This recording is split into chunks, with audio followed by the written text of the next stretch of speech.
आज हम surface tension के टॉपिक को डिस्कस करेंगे। इसका रीजन ये है कि क्योंकि जो मेरी इंस्टाग्राम आईडी वाला कंसेप्ट हमने स्टार्ट किया है, उस पे जो मेरे से मैक्सिमम क्वेश्चन पूछा है बच्चों ने, जिसपे उनकी क्वेरीज आ रही हैं, वो है सरफेस टेंशन। उनके डाउट्स को क्लियर करने के लिए आज मैं आप लोगों के सामने एक छोटा सा एक्सपेरिमेंट लेके आया हूँ। इसमें क्या है कि हम सबसे पहले एक्सपेरिमेंट करेंगे पानी के साथ, एंड उसके बाद सेम एक्सपेरिमेंट को हम रिपीट करेंगे हनी के साथ। One more thing, surface tension को हिंदी में बोलते हैं पृष्ठ तनाव। पृष्ठ तनाव। तो पहले एक्सपेरिमेंट करते हैं वाटर के साथ। पहले बता दो सरफेस टेंशन होता क्या है। सरफेस टेंशन में क्या होगा कि जो हमारा लिक्विड सरफेस है, लिक्विड सरफेस की टेंडेंसी क्या होती है कि एक आपने 9th क्लास में ना फर्स्ट चैप्टर में पढ़ा होगा कि particles of matter always attract each other. तो सरफेस टेंशन में ना लगभग वही थ्योरी यहाँ पे लग रही है कि जब पानी के साथ मैं एक्सपेरिमेंट को कर रहा हूं और जब मैं हनी के साथ एक्सपेरिमेंट को कर रहा हूं, तो पार्टिकल्स ऑफ मैटर जो अट्रैक्ट ईच अदर वाली जो प्रॉपर्टी है, हनी के केस में particles of matter attract each other ज्यादा कर रहे हैं।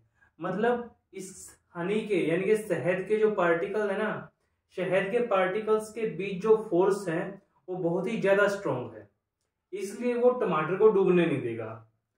और जो पानी के पार्टिकल्स के बीच जो फोर्स है वो एज कंपेयर टू टमाटर के हनी के पार्टिकल्स की बजाय कम है, और इसमें टमाटर डूब जाता है। आपको एक्सपेरिमेंट के थ्रू दिखाता हूं मैं। ये टमाटर है, पानी में डुबो दिया मैंने। अब जो पानी के पार्टिकल्स थे, पानी के पार्टिकल्स के जो बीच जो फोर्स था, अट्रैक्टिव फोर्स था, उसमें इतनी कैपेबिलिटी नहीं थी कि वो टमाटर को डूबने से रोक सके। राइट। अब बात करते हैं हनी की। अब जब मैं हनी में टमाटर को डाल रहा हूं, तो आप देख सकते हैं कि टमाटर ऊपर का ऊपर रुक गया। इसका रीजन क्या हुआ? इसका रीजन ये हुआ कि हनी के पार्टिकल्स के बीच जो अट्रैक्टिव फोर्स है, यानी कि जो खिंचाव बल है, जो खींचने की जो टेंडेंसी है हनी के पार्टिकल्स में, सरफेस के पार्टिकल्स पे, वो इतनी ज्यादा है कि टमाटर को ये डूबने ही नहीं दे रही, बचा रही है डूबने से। इसका मतलब ये हुआ कि हनी में सरफेस टेंशन बहुत ज्यादा है एज कंपेयर टू पानी के। तो सरफेस टेंशन किस में ज्यादा हुआ? हनी के केस में। इसके अलावा हम सरफेस टेंशन में कुछ और एग्जांपल्स हम अपनी डेली लाइफ के देख सकते हैं। जैसे कि हमारे घर में जो लेडीज होती हैं, generally you can say sister या मदर, या फिर आपने देखा होगा जब वो पानी बालों को धोती हैं, बालों को धोने के बाद वो या तो टॉवल बांध लेंगी बालों पे उन बालों को सुखाने के लिए, या फिर वो ड्रायर वगैरह यूज करके उस पानी को निकालने की कोशिश करती हैं। उसका रीजन क्या है कि जब तक वो बाल गीले रहेंगे ना, बाल गीले रहने की कंडीशन में वो बाल और पानी आपस में रिएक्शन करते हैं, और पानी जो है बालों को चिपकाए रखता है, क्योंकि वहां पे पानी का अट्रैक्टिव फोर्स काम कर रहा है।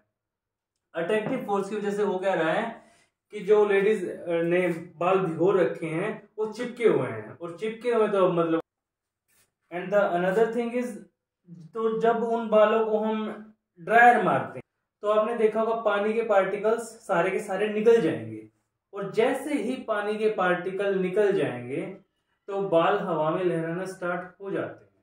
स्कूटी पे जा रहे हो, रैंडमली बाल लहराते हुए जा रहे हो, वो किस वजह से है? वो इसी वजह से कि उनमें से पानी निकल चुका है।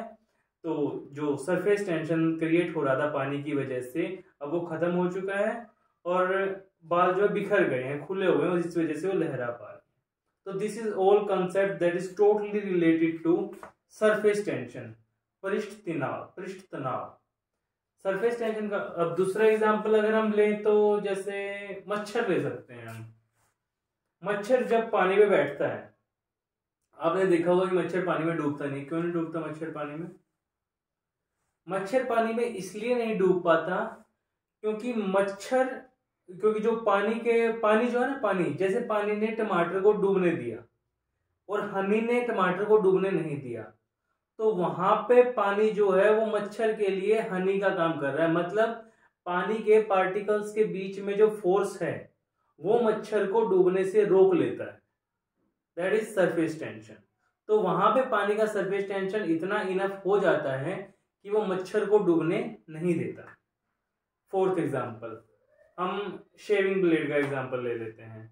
शेविंग ब्लेड को जब भी हम पानी में डालेंगे तो वो भी नहीं डूबेगा। सेम चीज वहां भी सरफेस टेंशन काम करेगी पानी की। अब कुछ बच्चे इस बात को लेके कंफ्यूज होंगे कि यही चीज तो आर्किमिडीज प्रिंसिपल में भी होती है और यही चीज सरफेस टेंशन में भी होती है, तो दोनों में फर्क क्या है? तो फर्क दोनों में ये है कि जो आर्किमिडीज प्रिंसिपल है ना, आर्किमिडीज प्रिंसिपल हम अप्लाई करते हैं हैवी ऑब्जेक्ट्स पे।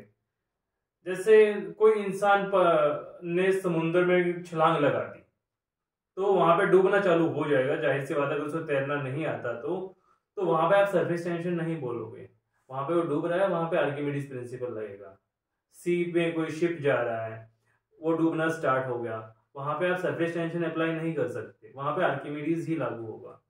सो आप इनको बेसिकली हम जनरल टर्म्स में देखें ना तो हम इस बेसिस पे उसको डिफरेंशिएट कर सकते हैं कि जो सरफेस टेंशन है, सरफेस टेंशन यूज होता है छोटी चीजों के लिए, जैसे टमाटर के लिए बताया, सिंपल बोल डाल के देख लो पानी में या हनी में, वहां पे हम इस कंसेप्ट को यूज कर सकते हैं। लेकिन जहां पे बॉडीज का साइज बड़ा हो जाता है, हैवी हो जाती हैं, in that case we have to definitely opt for Archimedes principle, वहां पे वही लागू होगा।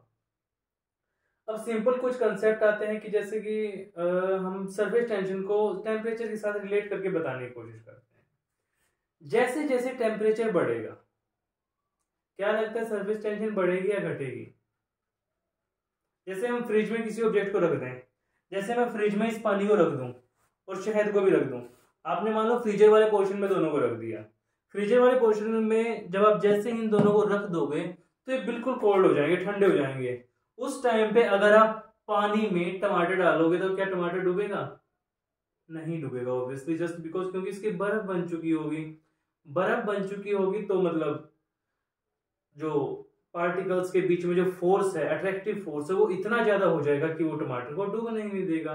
जबकि अगर हम हनी की बात करें, हनी भी वो स्टिफ हो जाएगा और हार्ड हो जाएगा, वो भी पानी को नहीं डूबने देगा। तो इससे हम ये समझते हैं कि जैसे जैसे टेम्परेचर कम होगा, जैसे जैसे टेम्परेचर कम होगा सरफेस टेंशन बढ़ जाएगा, क्योंकि टेम्परेचर का कम होना सीधा सा इस बात से रिलेट करता है कि पार्टिकल्स के बीच में फोर्स बढ़ जाएगा। वाटर जैसे ही टेम्परेचर कम होगा, फ्रिज में पानी रखा, इसकी बर्फ बन गई तो पार्टिकल्स के बीच में फोर्स हो गया ज्यादा, फोर्स ज्यादा होगा तो टमाटर नहीं डूबेगा। Similarly with the case of Honey.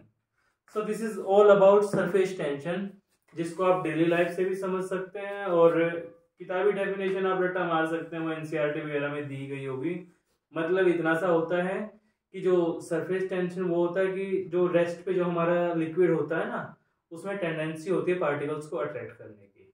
Rest पे जो लिक्विड होगा, it has a tendency to attract the particles towards each other. जैसे पानी के सरफेस पे ये वाले पार्टिकल्स सरफेस पे अट्रैक्ट करेंगे, डूबने से रोकेंगे टमाटर को। सिमिलरली यहाँ पे हनी टमाटर को डूबने से रोकेगा। दिस पार्टिकल्स जो है, इसके सरफेस जो पार्टिकल्स है, इसको डूबने से रोकेंगे।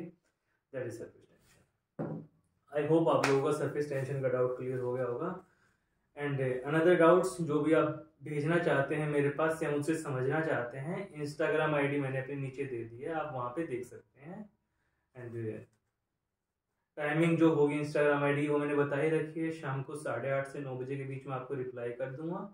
जैसा स्टूडेंट के लिए कन्वीनियंट होगा, या तो वीडियो कॉल के थ्रू समझा दूंगा अगर स्टूडेंट कंफर्टेबल है तो, अगर स्टूडेंट कंफर्टेबल नहीं है वीडियो कॉल के थ्रू समझने में तो मैं ऑडियो नोट भेज दूंगा, जैसे भी पॉसिबल होगा। इंस्टाग्राम आईडी मैं नीचे दे दूंगा। और क्वेश्चन लिखते वक्त मेरे इंस्टाग्राम आईडी पे एक बार ध्यान रखें, अपना नेम लिखना है, क्लास मेंशन करनी है और क्वेश्चन मेंशन करना है। टाइमिंग वही होगी 8:30 से 9 के बीच। ओके, शाम को 8:30 से 9 के बीच। Okay, thank you.